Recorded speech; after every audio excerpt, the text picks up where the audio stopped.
Muy bien. Hoy esta predicación la he titulado Buscando el cuerpo perdido, y se fundamenta en el texto de la resurrección de Jesús narrado por Juan en el capítulo 20, versículo 1 al 10.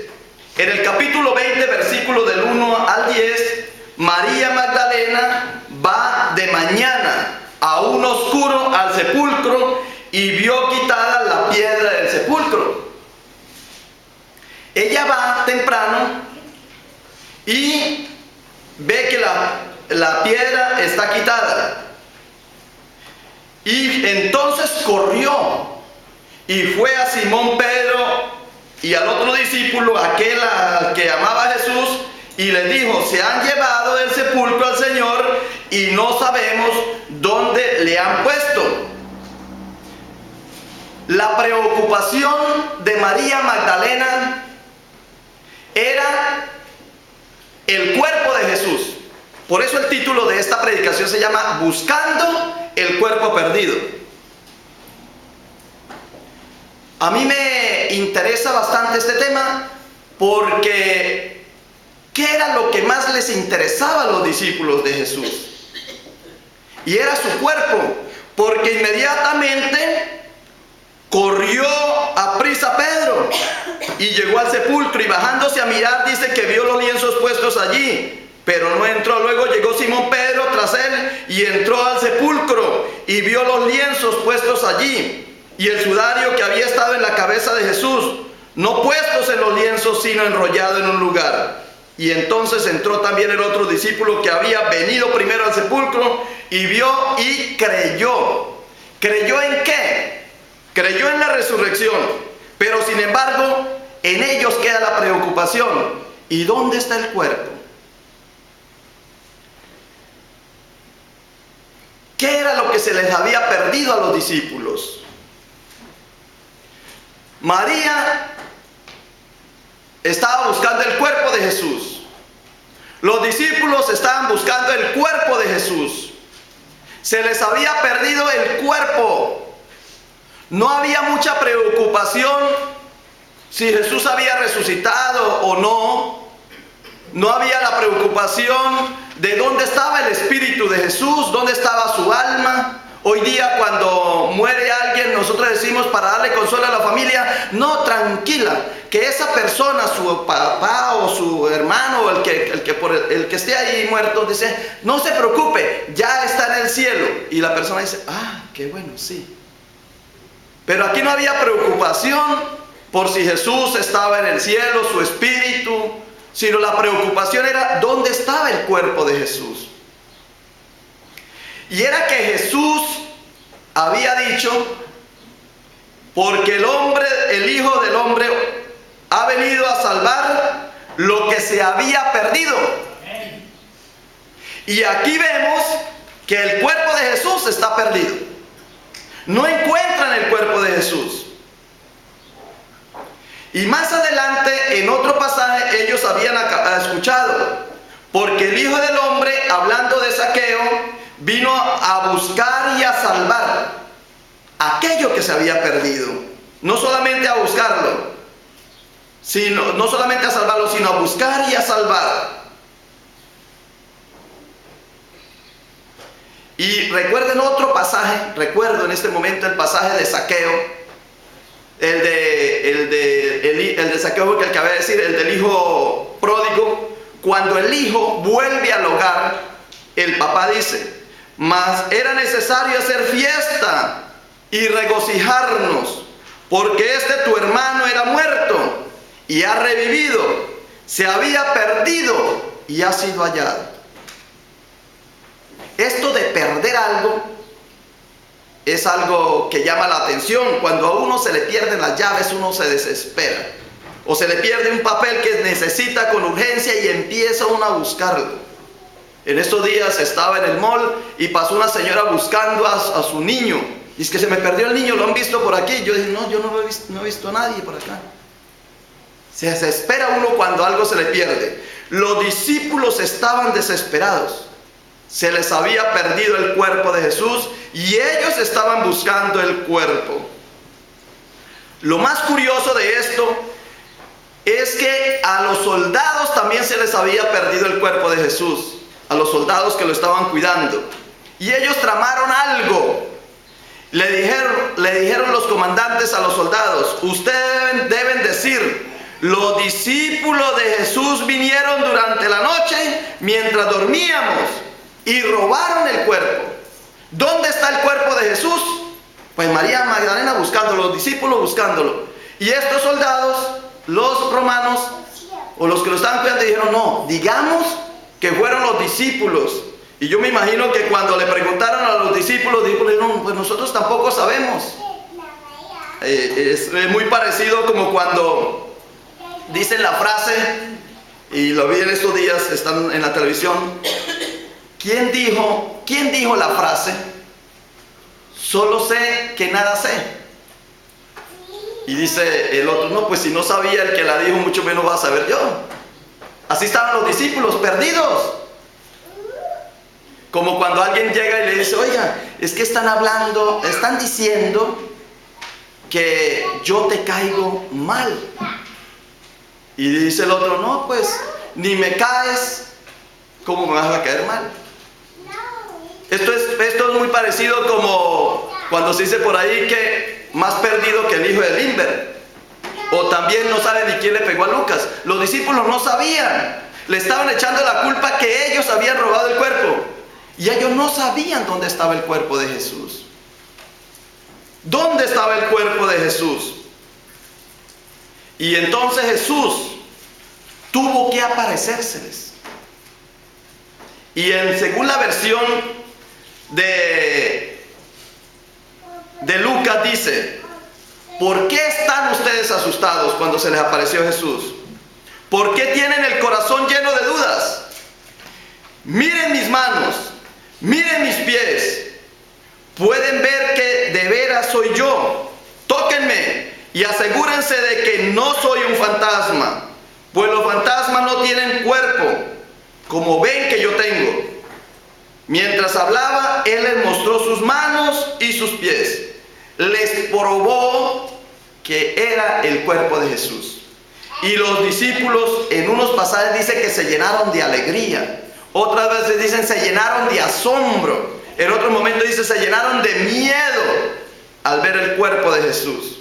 Pero Jesús se les apareció. Jesús estaba presente. Y en otro pasaje, el de Marcos, dice: los reprendió por su obstinada incredulidad, porque se habían negado a creer a los que habían visto a Jesús, a su cuerpo, después de resucitar. ¿Qué es lo que resucita de Jesús? No resucita su espíritu. Porque dice que cuando Él murió, entregó su espíritu. No resucita su alma. De Jesús resucita su cuerpo. Y los discípulos estaban preocupados por el cuerpo de Jesús. Y los romanos estaban preocupados por el cuerpo de Jesús. ¿Por qué es tan importante el cuerpo? Lo vamos a entender en esto. Años después, Pablo dice: es que Jesús es la cabeza y vosotros sois los miembros. Vosotros sois el cuerpo de Jesús.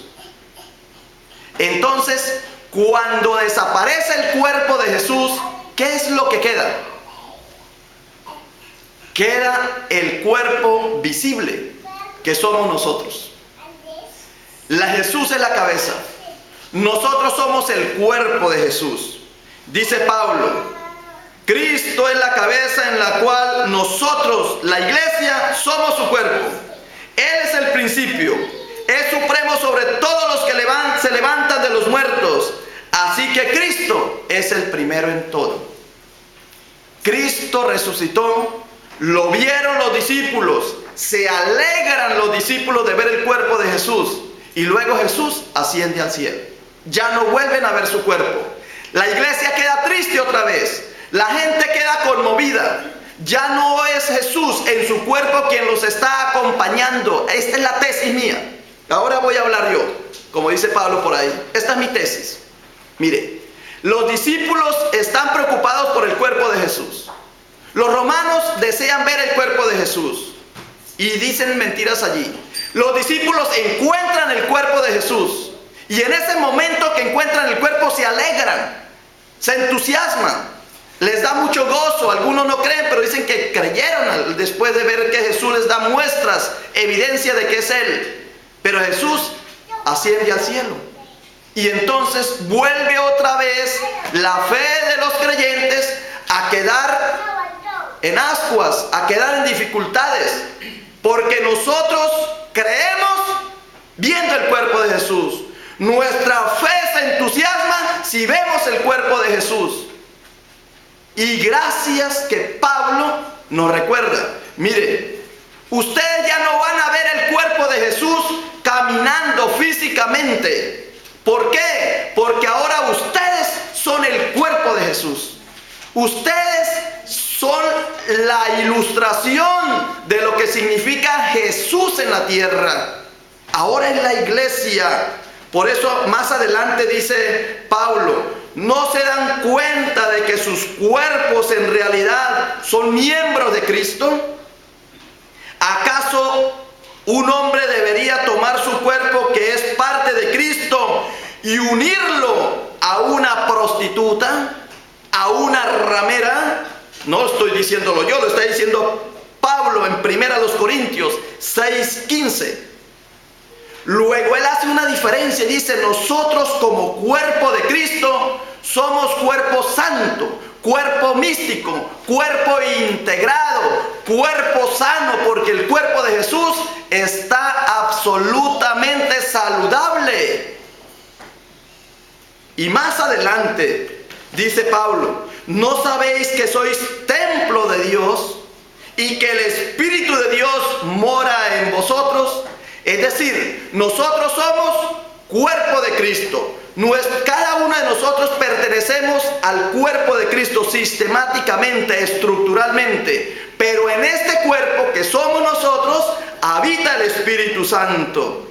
¿No se dan cuenta que en realidad sus miembros son templo del Espíritu Santo?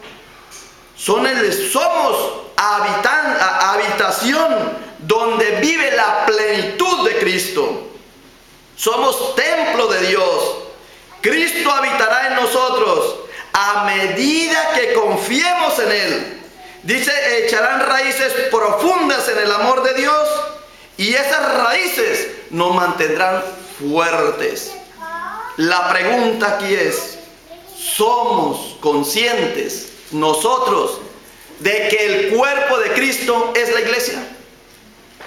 ¿Soy consciente yo de que yo soy parte, miembro activo del cuerpo de Cristo? Cada uno de nosotros nos debemos hacer esa pregunta. ¿Por qué? Porque si somos cuerpo de Cristo, si somos el templo de Cristo, si somos miembros del cuerpo de Cristo, esos miembros son la iglesia y esos miembros son los que van a ser salvos en la venida de Cristo, en la segunda venida. Dice que Cristo viene por los suyos, viene por su iglesia, viene por su cuerpo. Y si yo no estoy integrado en el cuerpo de Cristo, pues no hago parte de la iglesia. Por eso dice el Señor, que todos sean uno. Ellos, los cristianos, que sean uno como un cuerpo, para que el mundo crea. El mundo, la mayoría de la gente en el mundo no es cristiana y por lo tanto no son salvos, no hacen parte del cuerpo de Cristo. Nosotros como cuerpo de Cristo los vamos invitando, dice, y el Señor va añadiendo a su cuerpo a aquellos que han de salvarse. ¿Y qué le va a pasar? La pregunta primera es, ¿qué le va a pasar a las personas que no hacen parte del cuerpo de Cristo? Y me paro en 2 de Pedro 3:7, dice, por esta misma palabra, Los cielos y la tierra que ahora existen han sido reservados para el fuego. Están guardados para el día del juicio, cuando será destruida la gente que vive sin Dios. Es decir, viene el juicio. Y dice que ya está pronto. Dice, y vendrá el Señor, y todo ojo lo verá, y vendrá Cristo por los suyos, por su cuerpo. Y aquellos que no son parte de su cuerpo serán echados al fuego. Él viene por su iglesia. Dice, y será destruida la gente que vive sin Dios, dice Pedro. ¿Qué tenemos que hacer nosotros? Lo que tenemos que hacer nosotros es pertenecer al cuerpo de Cristo. Pertenecer al cuerpo de la iglesia. Y hay tres cosas que yo les voy a ayudar, y a mí me va a ayudar, para saber si pertenezco al cuerpo de Cristo, sí o no. Y estas son tres cosas. Aquí viene la conclusión. Pongan atención. Aquí viene para yo saber, ¿perteneceré yo al cuerpo de Cristo, sí o no? Porque si no nos pasa como a los discípulos hace un momento que dije, que decíamos que los echaban la culpa y dicen, no, ni sabía, ni me imaginaba. Cuando a uno lo mete en un chisme por ahí, en algún cuento, dicen, yo ni estaba por ahí. Los discípulos ni sabían que el cuerpo se les había perdido, hasta ahora iban a buscarlo. Pero aquí nos vamos a dar cuenta nosotros. ¿Cómo sabemos si de verdad nosotros pertenecemos al cuerpo de Cristo? Estamos buscando el cuerpo perdido de Cristo. Y el cuerpo de Cristo es la iglesia. La iglesia se ha tergiversado. La iglesia se ha dañado. La iglesia se ha corrompido. La iglesia se ha enfermado. Pero nosotros que somos parte integrante de la iglesia, tenemos que vivir saludables. ¿Y cómo sabemos nosotros si yo pertenezco al cuerpo de Cristo y soy un miembro saludable? Se lo voy a decir. Primero, y me paro en la palabra. Primero dice, Santiago 1:12, Dios bendice. O sea, hacen parte del cuerpo de Cristo aquellas personas que soportan con paciencia las pruebas y las tentaciones, porque después de superarlas recibirán la corona de vida que Dios ha prometido a quienes lo aman. ¿Cómo sé yo que soy parte del cuerpo de Cristo y que el Señor me va a dar la corona y que yo voy a ser integrado en la iglesia o soy integrante de la iglesia cuando Cristo venga por su iglesia? Primero, cuando yo soporto con paciencia las pruebas y las tentaciones y no me alejo de la iglesia. Cuando supero las pruebas, cuando supero las crisis, cuando no me gusta algo en la iglesia y yo permanezco en ella, porque soy parte integrante. Por el hecho de que yo no sea ojo, no le dice el ojo a la mano porque tú no eres mano, tú no perteneces al cuerpo. No, somos miembros diferentes, diversos, pero pertenecemos al mismo cuerpo. La mano y el ojo tienen que trabajar juntos, cada uno a su medida. Ese es el primer punto. ¿Cómo yo sé que pertenezco a la iglesia? Porque supero las pruebas y las tentaciones y no me voy de la iglesia. Segundo, ¿cómo sabemos que pertenecemos a la iglesia? Cuando Satanás se ensaña contra la persona. Si tú no tienes tentaciones, si tú no tienes pruebas, si tú no te desanimas, no perteneces a la iglesia, porque significa que ya estás desanimado, que ya estás fuera de la iglesia, que ya estás en el mundo. Pero dice la palabra de Dios que Jesús le dijo a Simón, Simón, ha pedido Satanás zarandearte a cada uno de ustedes, como si fueran trigo. Zarandearte es moverte, sacudirte. Cuando uno está en la iglesia, cuando uno está en la verdad, cuando uno está en un grupo verdaderamente que vale la pena, que está progresando, que está saliendo adelante, ahí es donde vienen duras las pruebas. Y es donde Satanás quiere tumbar. Empieces una empresa, empieces un negocio, empieces una familia, empieces una amistad, a ver si no viene Satanás a querer destruir y matar todo eso. Porque Satanás vino precisamente a eso. El enemigo viene a destruir, a matar, a robar, a quitar todo eso. Y entonces dice la palabra que a Pedro y a los discípulos, dice Jesús, Satanás ha pedido zarandearlos.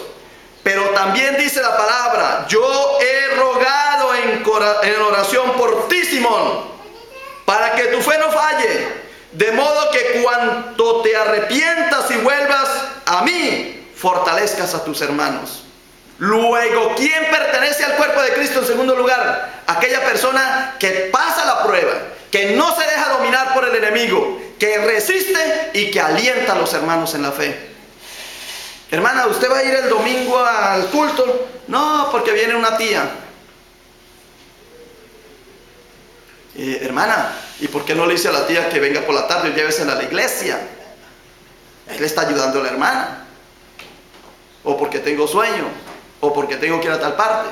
No, el hermano ayuda, alimenta la fe del otro. Le ayuda a entusiasmarlo. Pero si la llama, hermana, ¿usted va a ir al templo? No, porque viene mi tío, viene mi prima. Ah, no, yo me uno con ustedes también, me invita. Entonces, no están alimentando a la otra persona, no le están ayudando a la otra persona.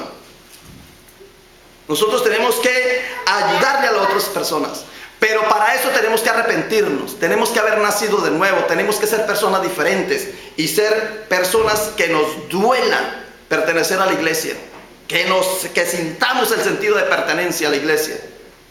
Que alguien habla mal de la iglesia y nosotros defendemos apologéticamente, dice. La apología es defender la doctrina, defender la iglesia, defender al grupo. Somos soldados por la causa de Cristo. Ese en segundo lugar. Y en tercero, ya me ubico en la iglesia metodista. Porque una cosa es ser cristiano y otra cosa es ser metodista. Cristiano hay muchos. Hay más o menos 3.000 millones de cristianos o más. Católicos, otro poquito. Evangélicos, otro poquito. Pero metodistas, somos un equipo, somos un grupo. Nos tenemos que identificar con algo. Y entonces, ¿cómo sé yo que soy cristiano? Porque creo en Cristo. ¿Cómo sé yo que soy un activo en la iglesia, en el cuerpo de Cristo? Porque defiendo los valores de la iglesia con mi comportamiento y con lo que soy. ¿Y cómo sé yo que soy metodista? Y como metodista, pues aquí se le da un carnet, una tarjeta, ¿cómo se dice? A la persona cuando se hace miembro de la iglesia. Y cuando se hace miembro de la iglesia, dice que la persona hace votos de recepción en plena comunión con la iglesia metodista. Y como metodista, dice, tú te comprometes, ¿seréis leal a la iglesia metodista? Sí. ¿Y cómo soy leal? Pues porque tú la sostendrás. ¿Con qué fuerza? ¿Con qué? Si no tengo con qué. Dice, la sostendréis. ¿Con qué? Con vuestras oraciones. Con vuestra presencia. Con vuestras contribuciones. Y con vuestro servicio. No lo digo yo, lo dice la disciplina de la iglesia metodista. ¿Tú quieres ser cristiano? Sí. ¿Quieres ser perteneciente a la iglesia metodista? Sí, claro. Pues ahora tú, si eres miembro de ese grupo, de ese equipo, pues tienes que hacer estas cosas. Orar, hacer parte, presencia activa, contribuir y servir. ¿Y cómo lo hago? Pues a través del sostenimiento. Dice, ¿qué es sostener a la iglesia?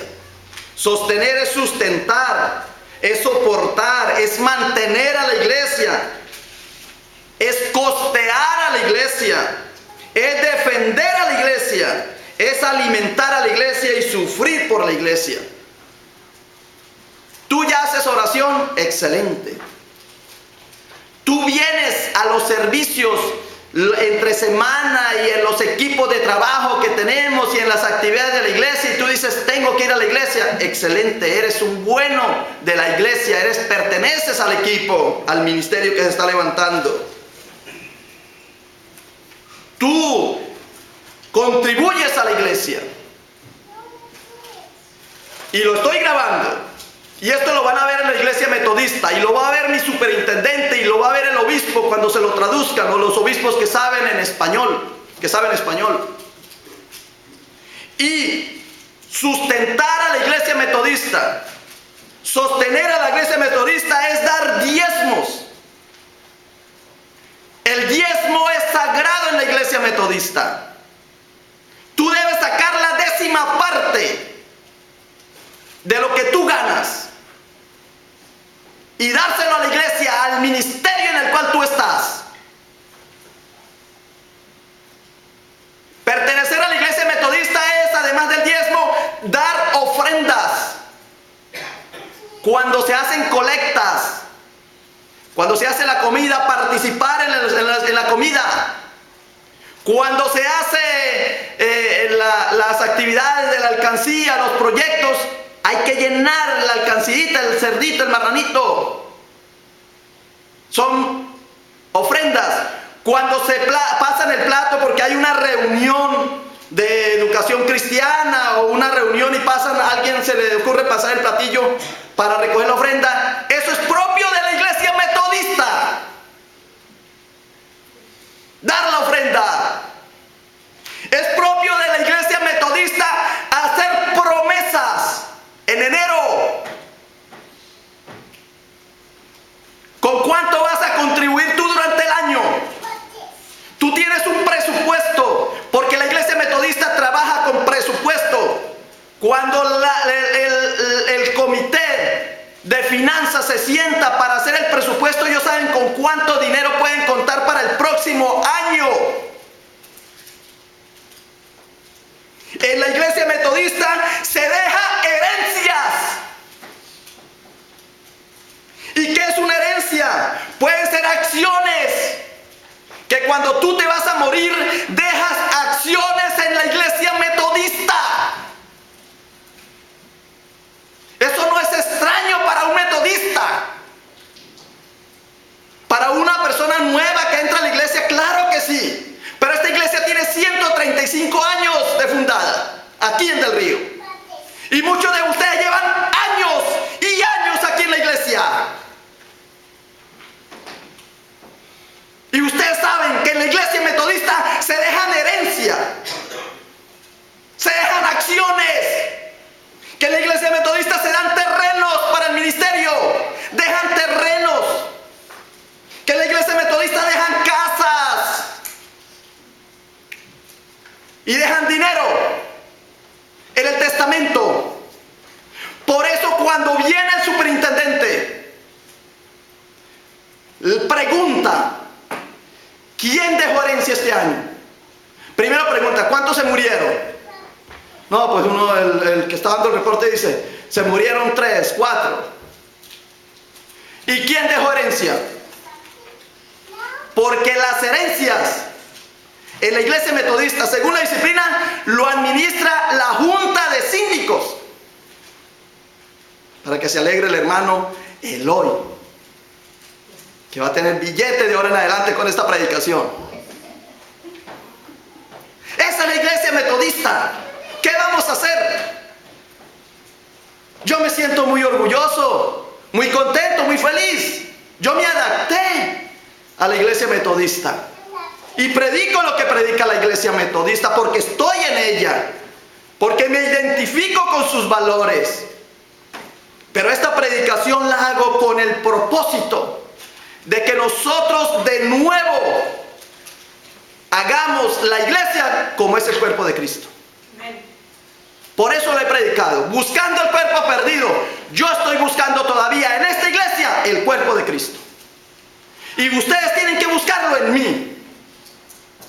Si yo administro mal la iglesia, para eso está la junta de pastor y parroquia.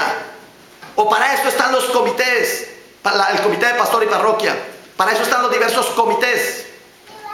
Para que ustedes me digan a mí, me ayuden a mí a administrar bien la iglesia, a guiar bien la iglesia. Pero en la iglesia hay que soportar y ayudar a la iglesia. El cuerpo perdido se nos ha perdido porque falta voluntad para cada actividad que se haga en la iglesia. Porque falta voluntad y en sentido de pertenencia por la iglesia. Porque los pastores metodistas se callan a veces y no son capaces de predicar la verdad, quienes están ministrando la iglesia metodista, y no les importa que la iglesia se empiece a desgastar, que la iglesia empiece a volver raquítica y que la iglesia empiece a disminuir su membresía, y en vez de predicar con más fortaleza, con más ahínco, con más fuerza, se dejan llevar por los sinvergüenzas que están en la iglesia metodista, no aquí, en algunas iglesias, porque esta no se está acabando. Esta iglesia está creciendo, esta iglesia está volviendo próspera, esta iglesia está esperando a las personas que van a venir para sacarla adelante. Pero hablo de otros lugares. Han cerrado iglesias, venden las iglesias. ¿Por qué? Porque se acobardan y no predican la palabra de Dios.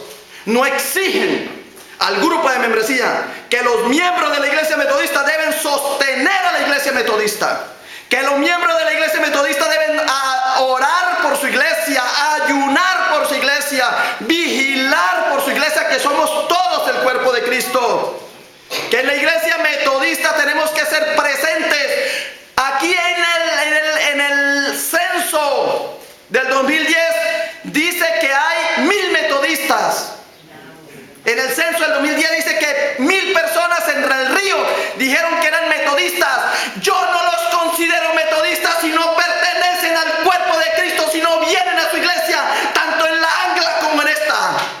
Así digan de boca que son metodistas, no pertenecen a la iglesia metodista, porque a la iglesia metodista se pertenece con su presencia, con su oración, con sus contribuciones, con su servicio. Lo dice la disciplina. Amén. Amén. Yo quiero ser el cuerpo sano de Cristo. Yo quiero ver el cuerpo de Cristo vibrando. Yo quiero ver al cuerpo de Cristo sano. Yo quiero ver al cuerpo de Cristo entusiasmado. Y yo quiero ver al cuerpo de Cristo siendo testimonio para miles y miles de personas que necesitan ver otra vez en la iglesia el cuerpo y la imagen de Cristo. Por eso sigo siendo pastor. Por eso predico la palabra de Dios. Y por eso los invito y me siento feliz de estar con ustedes.